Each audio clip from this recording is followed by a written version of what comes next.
Good morning, sir. How are you? Good morning, sir. Morning. All right, your motor vehicle has been booted, sir. Right. It's been booted because you've ignored a number of tickets that you received. You have 23 open violations, which you have ignored, and that's why there's a boot placed on your vehicle. The current situation in which myself and my family are in, we all share a vehicle. My parents, both mother and father, they're in an elderly assisted living center in Smithfield.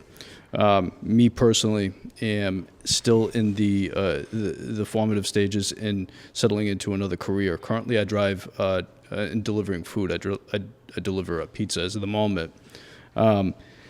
What's happening is... Oh, wait a minute. I mean, you're a pizza guy, right? Right. All right. And the first thing you said was, I have parents that are in assisted living, and you telling me your parents were driving the car? Like, do you want to come here and give your parents as an excuse? No. Just so you know, it won't help you. Understand. Just the state in which... If you want to tell me that you love your parents, I'll listen. If you want to tell me they were driving the car, I tune out. Okay? Right. All right, let's go. Understand. So currently, I'm in a position where if I don't have a vehicle, I'm not able to pay a multitude of things. Well, you haven't paid these tickets in a year. To be very honest with you, I'm very, very poor, and my parents are at the moment also. Even though that's not necessarily the best excuse to make, it is in fact being made good by the monthly payments in which we are doing. I couldn't pay sometimes over $100 to sometimes $200. Couldn't do it. Well, let me ask you a question. You got 23 violations. What did you think was going to happen?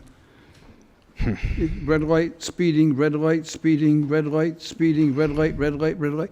Right. And you were getting notices. What did you think was going to happen to these? I brought those to the attention. I understand hardship. I understand financial hardship. We've all experienced it. Right. Right?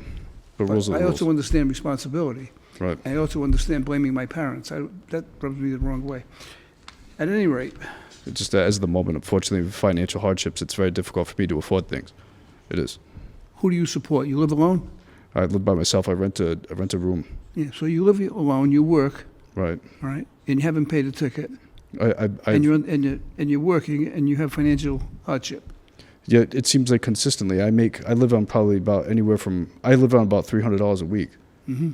And a lot of that goes to gasoline, and I have to have my parents actually prepare meals. What do you think about this, Inspector Carrigan? As you stated, Your Honor, everyone has financial hardships and issues. These are self-inflicted, Your Honor. Unfortunately, it's red lights and speed. Slow down and stop wouldn't happen. How much can you pay today? I don't have anything. You can't pay anything. I don't have anything. The city has already spent $100 to have a boot placed on your vehicle. So you come to court, you have no money. I don't. You don't have anyone that can help you out. I don't. This is a question of responsibility. It is. Right. You had 23 tickets, you didn't pay any of them. I can't afford it. You ignored them. You completely ignored them. Right. You went through, they're all red lights, and there's a couple of speeding tickets as well. Right. I'm trying to balance, right, the right of innocent people who may be injured because of your conduct and the responsibility that I have, right, to the state. I'm going to give you until Wednesday to get the $100 boot fee. We're not going to tow it. And then I'm going to charge you $300 for the tickets. The tickets were $1,500, and they tripled. Listen, I'm going to be very clear, right?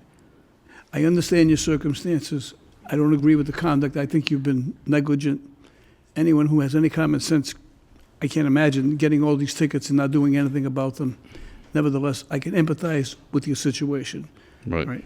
You're going to come up with $100. We're going to release the boot. If you don't come up with $100, the car's getting towed. Understand. That's 2 days. Right. After that, you're going to pay $60. Thank you.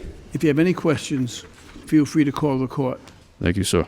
I suggest very strongly that you alter your driving habits. Understand. Good luck to you. Have a good night, sir. Appreciate your leniency. Thank you. Right here, sir.